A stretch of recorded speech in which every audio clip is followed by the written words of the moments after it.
how to improve your wrists. If you've got inflammation in your wrist and you're wanting to lower that inflammation, the heat, the swelling, so that you can move through better range of motion and have more strength to be able to lift things and open car doors, to be able to get up off the floor and so on without it really causing a setback, then this video is for you. Let's talk about how to lower that inflammation.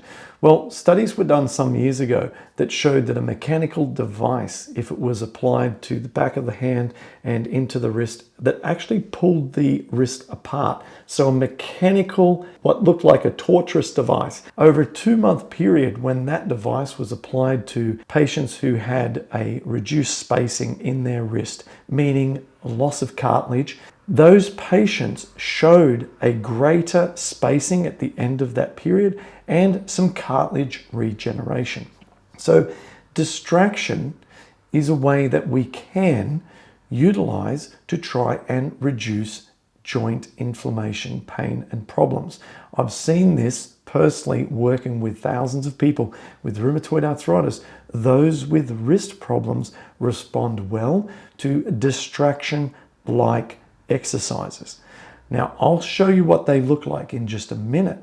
But what about the opposite? The opposite is also true.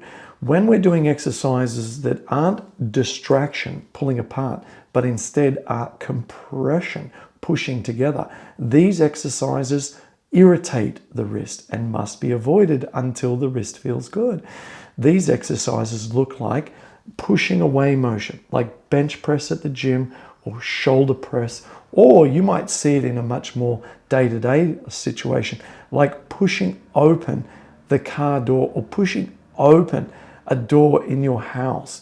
Likewise, if you're doing yoga and you're down on the floor, doing a posture like downward facing dog, where your hands are pushing you up off the mat or getting up off the floor. Additionally, anything that applies some degree of lateral pressure through the joint, like holding something that makes the wrist work in that direction, is going to cause problems if your wrists are inflamed. So the first step is to avoid things that irritate the wrist. Okay, it sounds common sense, but a lot of the time we're busy in our day-to-day life and we just think, oh, it just hurts every time I do that, I'm going to do it anyway. Well, for someone who's obsessed about using physical therapy to reverse joint pain, coming from me, I'm telling you that we need to ease off on anything that's irritating. No downward dogs, no bench presses, no shoulder presses at the moment. By contrast, the strategy forward is going to be using exercise in a different way. We're going to focus, or you should focus, on distraction style exercises and repetitions. Okay, so what this looks like in terms of repetitions is you may want to just, for example, try dangling the wrist and moving them back and forth.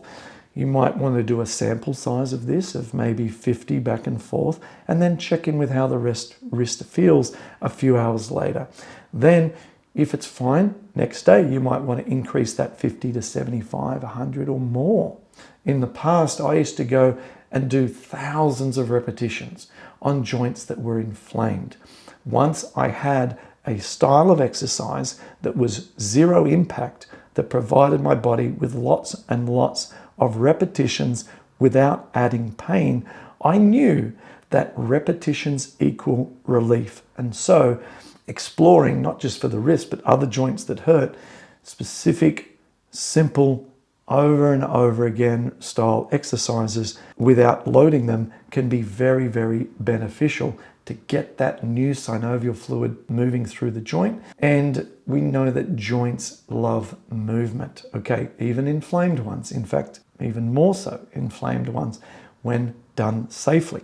So that's repetitions. And then resistance. So you want to engage in resistance style exercises starting at a very low level and doing a sample size of resistance. For example, one that I start everyone on inside our coaching program is just to do pull rows like this, a very functional movement, simple, natural for the body, holding and pulling. Doing this applies some distraction through the wrist. And if we keep the wrist nice and straight when we're going through this process, for example, like this, see the wrist remains straight. I'm only increasing the height so that you can see in the camera, but we've got to keep it perfectly straight as we go.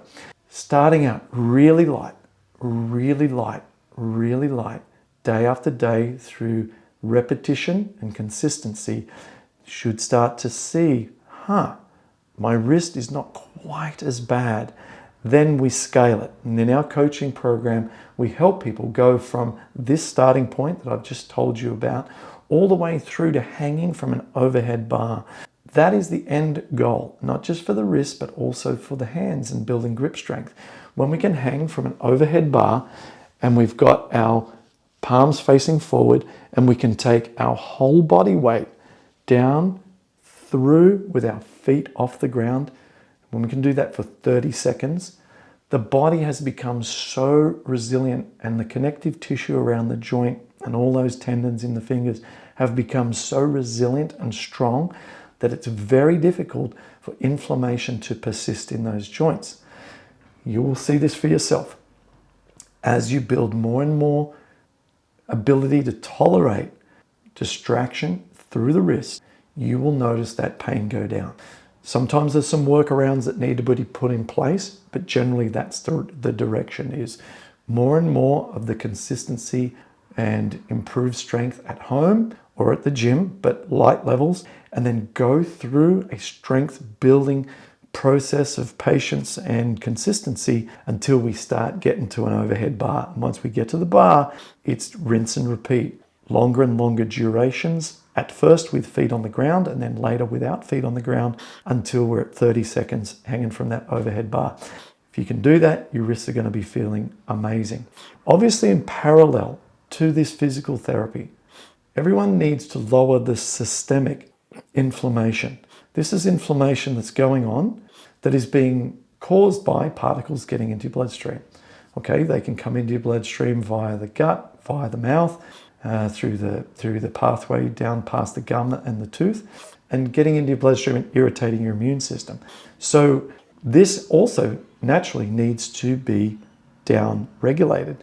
And we do that by a dietary process with some assistance through some supplementation, but through a dietary process, which is an entirely plant-based program to really fuel the development of short-chain fatty acids in the bowel. And why am I telling you this? Because you need to also address this part of the underlying cause so that the inflammation systemically is lower whilst you go through this process of the targeted joint improvement physical therapy. So you put all this together and your wrist will significantly improve. And a patience is required to go through this process and to know, big picture as a concept, that strength defeats inflammation in parallel to nurturing the microbes in your bowel to produce short-chain fatty acids, to then nurture the gut wall to heal and repair and produce the mucus to protect it.